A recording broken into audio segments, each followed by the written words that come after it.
Assalamualaikum warahmatullahi wabarakatuh. Salam.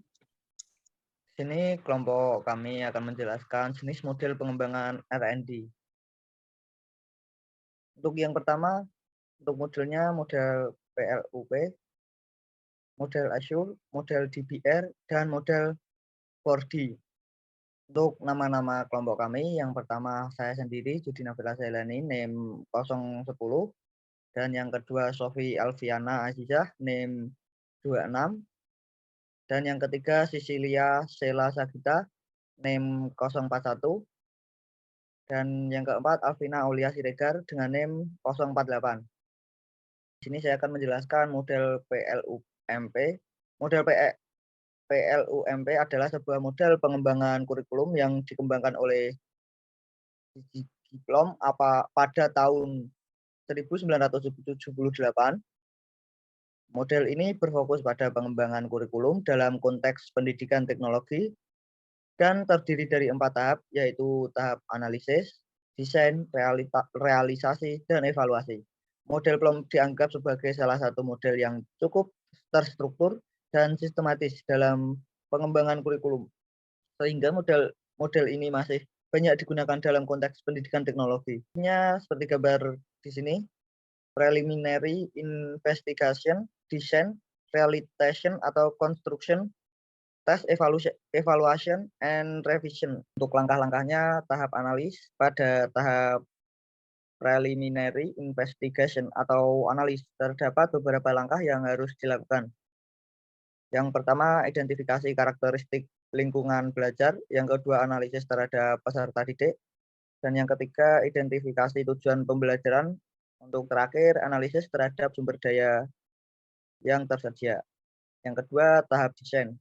Pada tahap ini dilakukan desain kurikulum dan pengajaran yang akan diimplementasikan dengan beberapa langkah. Yang pertama, mengembangkan model pengajar. Dan yang kedua, menentukan strategi pembelajaran yang sesuai dengan karakteristik siswa dan tujuan pembelajaran yang telah ditentukan. Dan yang terakhir, pengembangan metode evaluasi. Untuk tahap yang ketiga, tahap realisasi. Pada tahap realisasi atau realization, melakukan implementasi kurikulum dan pengajaran yang telah dirancang. Yang pertama, persiapan dan menyusun rencana pembelajaran. Dan yang kedua, pelaksanaan pembelajaran dengan memanfaatkan strategi pembelajaran dan metode evaluasi. Untuk yang ketiga dan yang terakhir, menggunakan media pembelajaran dan TIK dalam pembelajaran. Untuk tahap yang keempat, tahap evaluasi. Pada tahap ini, langkah-langkah yang harus dilakukan yakni yang pertama, penilaian terhadap hasil pembelajaran. Dan yang kedua, evaluasi terhadap strategi pembelajaran dan metode evaluasi, serta penggunaan media pembelajaran. Dan yang ketiga, evaluasi terhadap kesesuaian tujuan pembelajaran yang telah ditetapkan dengan hasil pembelajaran yang dicapai. Selanjutnya akan dijelaskan oleh teman saya. Selanjutnya ada model Azure. Model pengembangan media pembelajaran Azure merupakan singkatan dari tahapan pengembangan yang terdiri dari analyze learner, state objective, select method, media, and material, utilize media and material, require learner participation, dan evaluate and revise. Azure yang pertama kali dikonsepkan oleh Robert Heinrich dan timnya pada awal tahun 1980-an. Model pembelajaran Azure juga merupakan rujukan bagi pendidik dalam merencanakan dan menyusun pembelajaran secara sistematis dengan mengintegrasikan teknologi dan media, sehingga pembelajaran menjadi lebih efektif dan bermakna bagi peserta didik. Dan model tahapan pengembangan ini cukup familiar di kalangan pengembang karena tahapan yang sederhana dan sangat jelas. Nah, di sini ada ilustrasi langkah model Azure. Ada analisis learner, lalu dilanjut state objective, select method, media and material, utilize media and material, require learner participation, dan yang terakhir evaluate and revision. Lalu penjelasan langkah model Azure. Yang pertama ada analysis learner atau analisis peserta didik. Pada langkah pertama, guru harus menganalisis atribut dan karakteristik peserta didik terkait dengan hasil yang diinginkan. Hal ini sangat berguna dalam memilih strategi dan sumber daya khusus untuk membantu proses pembelajaran. Nah, ada beberapa hal pokok dalam menganalisis peserta didik yang harus dilakukan. Yang pertama ada general karakteristik, yaitu atribut umum peserta didik seperti usia, kemampuan akademik, jenis kelamin, minat, dan lain sebagainya. Lalu spesifik entry kompetensi, yaitu kompetensi yang sebelumnya. Dan yang terakhir learning style atau gaya belajar. Lalu yang kedua ada state standard and objective. Tahap ini terdiri dari spesifikasi tentang kompetensi apa yang harus dicapai oleh peserta didik sebagai hasil dari melakukan proses pembelajaran menggunakan media pembelajaran yang telah ditentukan. Nah, dan dalam merumuskan tujuan pembelajaran, terdapat kerangka yang dapat digunakan. Nah, kerangka ini disarankan oleh Heinrich.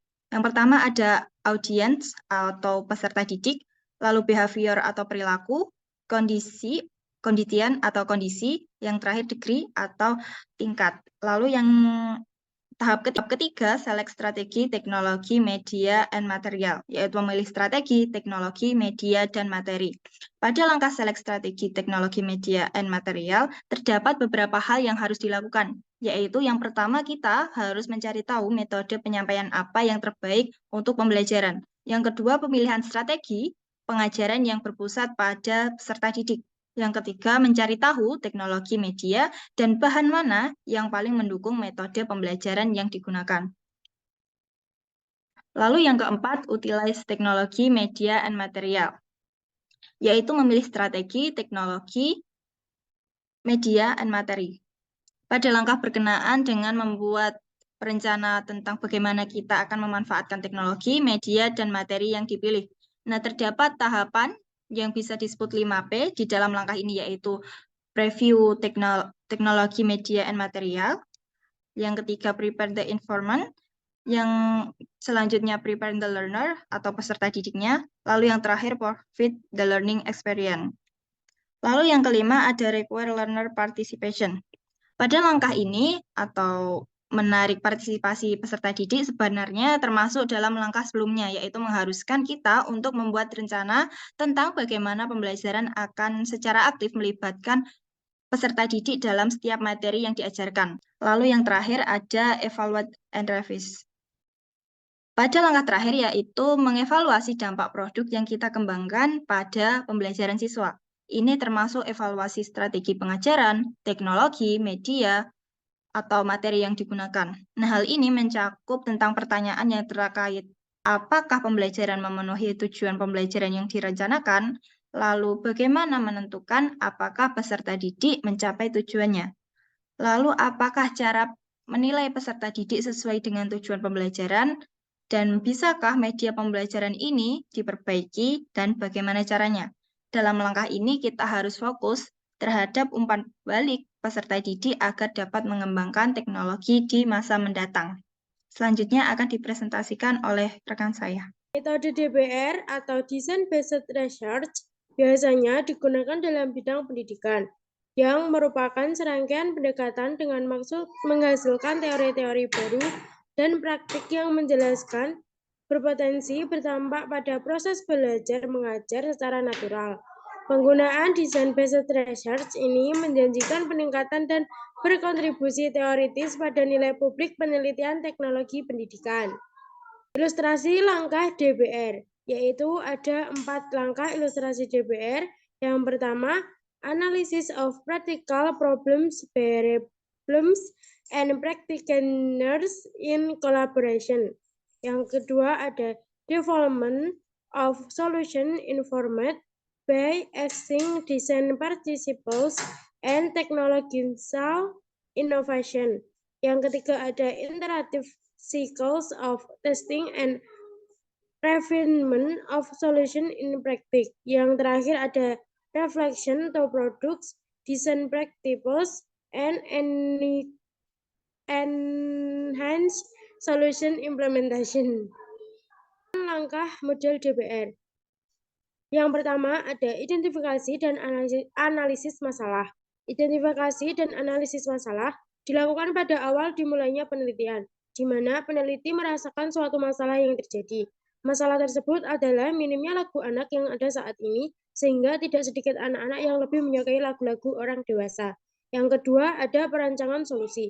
Pada tahap penelitian ini merupakan tahapan di mana peneliti merancang seluruh jalannya proses penelitian, mulai dari menentukan subjek penelitian, menentukan tempat penelitian, menentukan waktu penelitian, serta membuat bahan ajar untuk penelitian kreativitas vokal bertema. Yang ketiga ada siklus berulang dalam pengujian dan penyempurnaan rancangan. Setelah melakukan observasi awal, peneliti mulai dengan pelatihan yang dibagi menjadi 2 siklus, yaitu siklus pengenalan dan pelatihan kreativitas vokal bertema. Kedua siklus ini dilakukan secara bertahap. Pada siklus pertama, yaitu siklus pengenalan kreativitas vokal bertema, anak akan dikenalkan dulu terhadap kreativitas vokal bertema. Apa itu vokal bertema? Apa yang menarik dari kreativitas vokal bertema? Bagaimana contoh kreativitas vokal bertema? Dan bagaimana menciptakan kreativitas vokal bertema? Yang keempat ada refleksi. Tahap ini merupakan tahap di mana peneliti mendiskusikan hasil penelitiannya ke sesama pengajar vokal anak usia dini. Tujuan dari diskusi ini juga untuk mendapatkan jawaban dari pertanyaan-pertanyaan yang timbul saat jalannya proses penelitian. Misalnya, mengapa anak ini tidak tertarik untuk mempelajari kreativitas vokal bertema? Mengapa anak ini malu untuk melakukan kreativitas vokal bertema dan sebagainya. Dipresentasikan dengan teman saya. Penelitian dan pengembangan. Penamaan model pengembangan 4D ini diambil dari 4 tahap pengembangan, yaitu define, design, develop, dan disseminate. Model 4D digunakan untuk mengembangkan perangkat pembelajaran. Model 4D dikembangkan oleh St. Agaraja, Dorothy C. Samuel, dan Melvin E. Samuel pada tahun 1974. Berikut adalah ilustrasi langkah model 4D. Yang pertama, tahap develop, tahap design. Yang ketiga, tahap develop. Yang keempat, tahap disseminate. Tahap disseminate atau pendefinisian tahap awal dalam model 4D ialah pendefinisian terkait syarat pengembangan.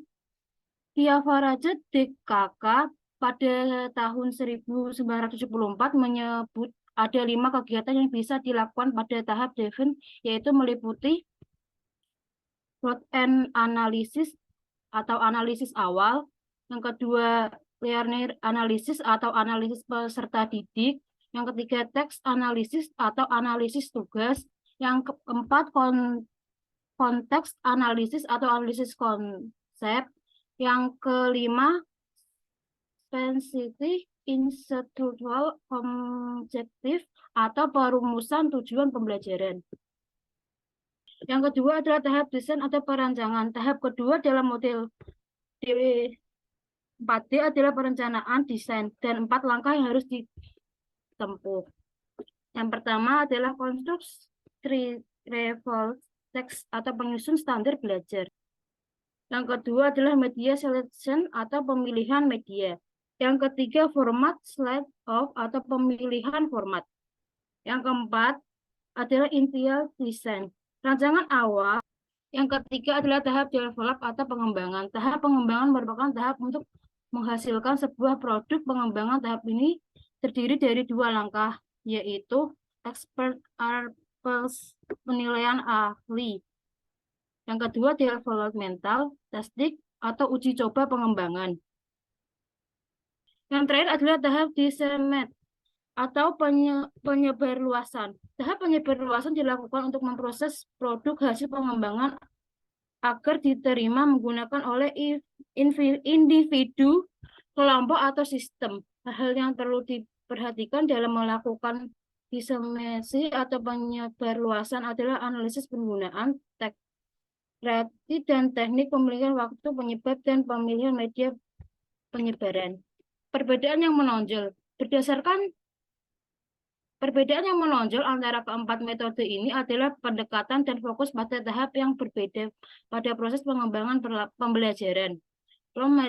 Model lebih fokus pada analisis kebutuhan peserta didik, sementara Escher fokus pada penggunaan teknologi dan media dalam pembelajaran. DPR lebih fokus pada metode penelitian pada pengembangan pembelajaran, sementara 4D lebih fokus pada pengembangan kurikulum yang berstruktur. Mungkin itu yang bisa kami sampaikan. Kurang lebihnya kelompok kami minta maaf. Wassalamualaikum warahmatullahi wabarakatuh.